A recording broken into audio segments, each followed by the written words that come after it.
India's private equity landscape is changing. In November 2025 alone, buyouts accounted for $2.1 billion worth in investment value, ahead of startup funding at $1.7 billion. So since 2020, buyouts have totaled $47.5 billion across 174 deals, representing 19% of overall PE and VC investment in the pure play PE space. Technology leads this surge, accounting for $20.1 billion in buyouts, more than financial services and pharmaceuticals combined. After the IPO highs of 2021, the sharp correction in 2022, and of course the rebound that followed, investors are focusing less on momentum and more on operational depth, control, and disciplined exits. So is this a cycle or is this a structural reset? To let us understand this a lot better, I am joined by our very brilliant and enterprising tech journalist, Smruti Nadik, who is going to be navigating these dodgy waters with us on Front Page. Welcome to Front Page, Smruti. Thank you. True pleasure having you with us.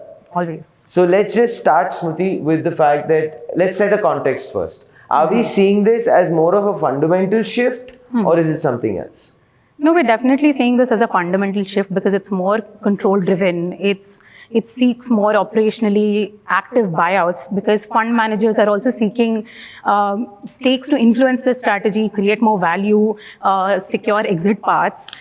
This is also a reflection of a mature market, when ownership and operational control is increasingly becoming more and more desirable for investors as well as founders. In an informal chat, an investor put it very plainly with me where he said, it's like how this generation is family planning right now. Yeah. You're not only looking at the finances, but you're looking at what is going to happen at what stage of that child's life. It's about when they maybe go do sports, when they want to be independent, when you want to be let alone. Siloed and compartmentalized, would you say? Yes, more managed also, not just in like finances, but to understand what kind of a good parent you can be. Correct. When to leave them alone, when to control their anger, when to, just speak to them and have that mentorship.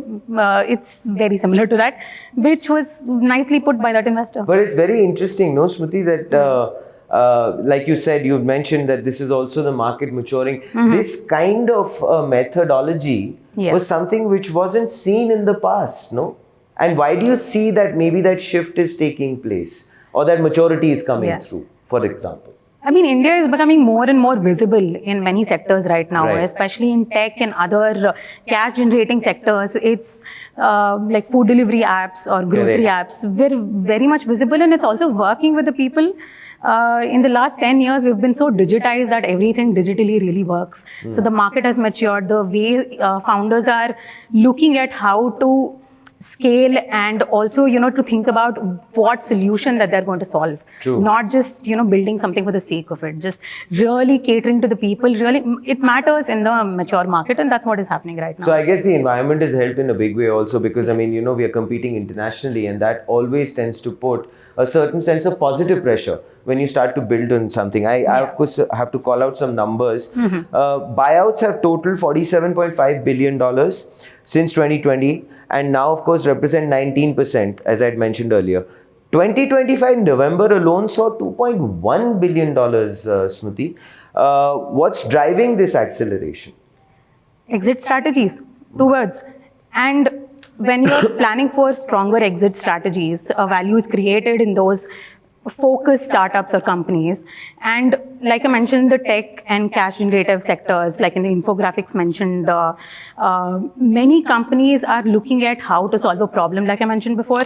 And even founders have become more mature to see what is working for them, what is not working for them, when it is the right time for them to leave a venture capital firm or a PE firm later on, because it gives them that period of time to even think about how they want to scale, right? And what kind of mentorship that they seek, what the next person is going to give them with regards to generating more revenue or networking with the people that they need to for global market reach. So these are some of the things that are really important, and I think that's what is happening with better exit strategies, because everybody is aware and on the same wavelength that there's an expiration date for everything. Correct. You know when to leave what, and you do the same with businesses right now. But it's also it's strange, right? That entire aspect of the legacy mindset, Yeah. the old days, building a family business, figuring out things like that. I mean, that's changed so dramatically Yeah. with these things happening. Technology accounts for $20.1 billion worth, Smriti. So what do you have to say to that? Because this is way more than pharmaceuticals and I believe the finance sector combined. Yeah. I mean, it's a booming market. We're also technology journalists right now, specifically because it's such a big market in India right now. Because they offer scalability, predictable revenues, they give strong growth potential and also professional management, which is very control oriented at this point, and you can decipher right now what is going to happen later on. Some of the things that are helping this is the deals that we're getting from different countries, not just the Western part of the world, but also in Southeast Asia. In South Asia, we're getting a lot of programs, accelerator programs. Many startups and companies are creating that visibility for themselves through investors, through market reach or the problem solution things that they are creating right now. It's also that when you create for India, it's very easy for you to also create the same thing for the world. Correct. Because there's a lot of compliance issues, bureaucratic processes here also. So when you try to do that in other parts of the world, it broadens your horizon Horizon, to, right. yeah. Yeah, but also the fact that you mentioned that, and I think it's a crucial point, also the nuanced market that India is. I think it's a great wetting ground for a lot of companies. Would you agree with me on that? Yeah, there are different diverse groups that you can check your, pilot programs with. Sure. If something is working for one particular class, it's not going to work for the other. You need to, in India, you need to look at how you cater to the rural population as well.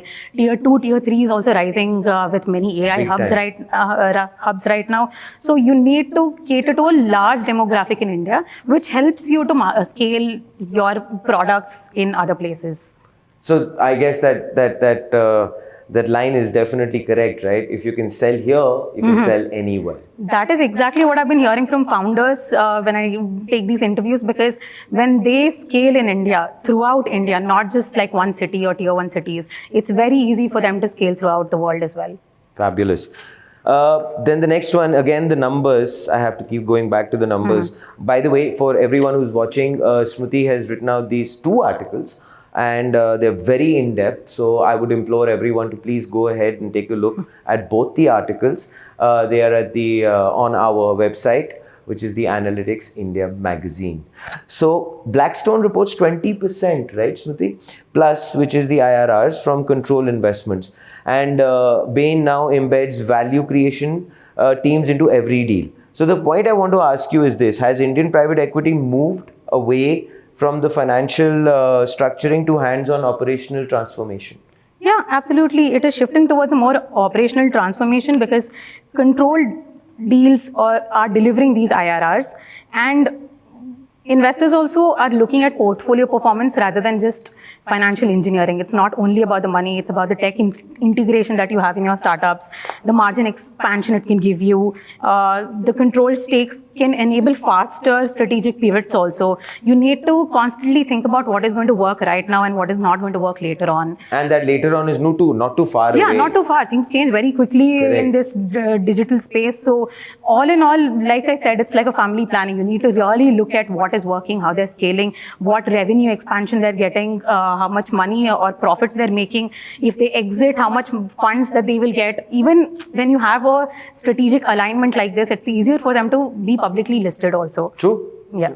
Tell me this, Smriti, very quickly before we move on to the AI aspect, because that is a lion's share and the way it's accelerated only recently.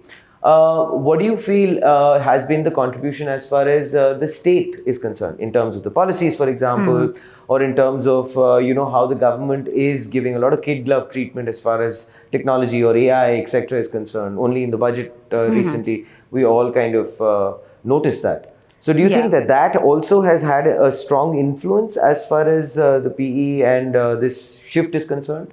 I mean, definitely when the state governments are bringing up a lot of startup policies, so deep tech policies, creating quantum cities, AI hubs across India, even AI infrastructure and data centers, sovereign AI, when we're constantly talking about these things and, amending our policies or introducing newer things, it becomes more visible for other people to notice us, for other big private equity firms to notice that this is actually accelerating in India, because that visibility is very important. If not, they're not going to believe you that this is something that's going to work in India. True. In that manner, I think it's great. Even the AI Impact Summit put a precedent that there's something big happening in India. Right. While there weren't very specific things happening, but the big tech companies got a lot of visibility. We got a lot of deals with legacy IT sectors as well. So that's definitely helping. So all of that momentum is definitely in so many ways bolstering this entire ecosystem in a big way. And you feel that will be a good sign for a lot of the new people who are who are dreamers, who are trying to figure out things, and with this kind of an ecosystem taking place, this is the right time for them to maybe start moving forward? It could be but they're still struggling with the compute costs. They're still struggling with the bureaucratic processes. All of those things are going to be there, but then more than currently in a very macro level perspective, more than talking the talk, being involved in the talk is really helping India, because people are noticing there are many startups that are collaborating with foreign investors. The funding has gone up and down a lot in the last 2 years, but they're still in the talk cycle, and being in the talk cycle really helps for an emerging market like ours. We didn't have the talk cycle, so it's encouraging now, which is a good thing.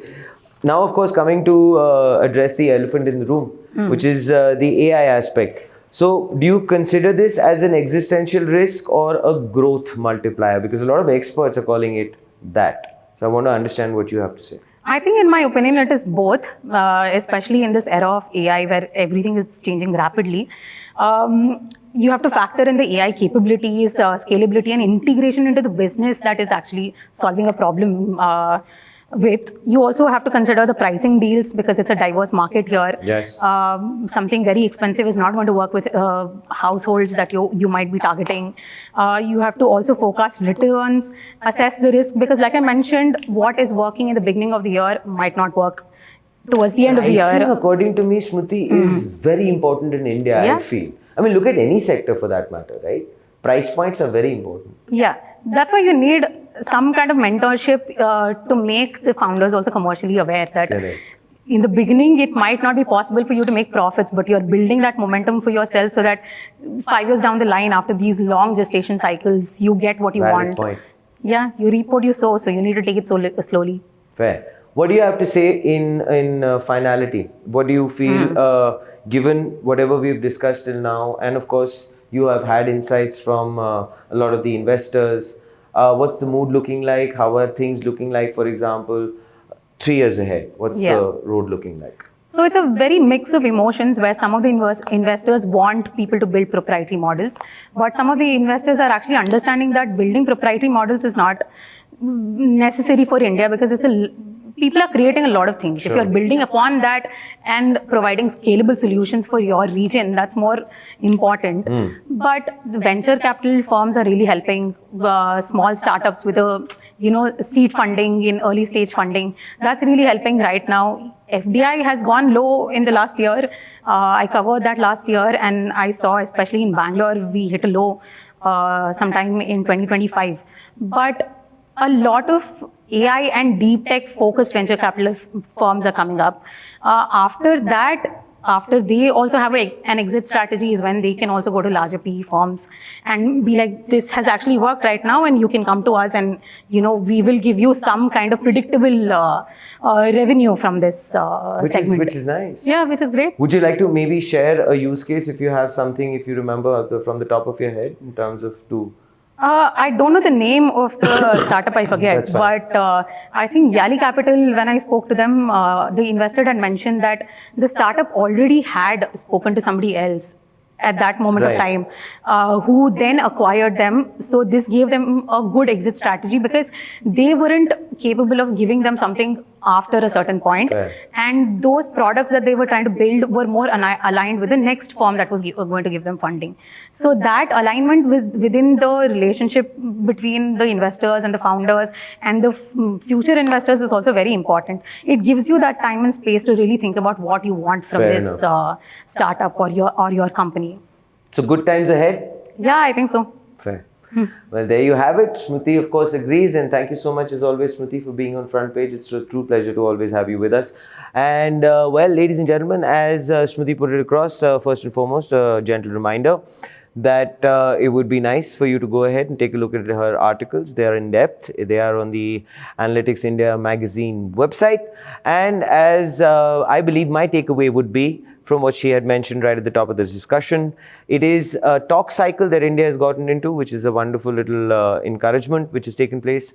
And also, more importantly, the entire ecosystem is looking at it more in a planned manner now. And they are more cognizant of the fact that, yes, deep tech and AI is taking precedence, and they are willing to hold hands and make things, well, look wonderful in the years ahead. Let's just hope whatever Smriti has spoken about starts to come true, and we really hope that the states do encourage and back these initiatives. This, ladies and gentlemen, is Front Page by the AIM Network. Like, share, subscribe, and always remember, think AI, think AIM.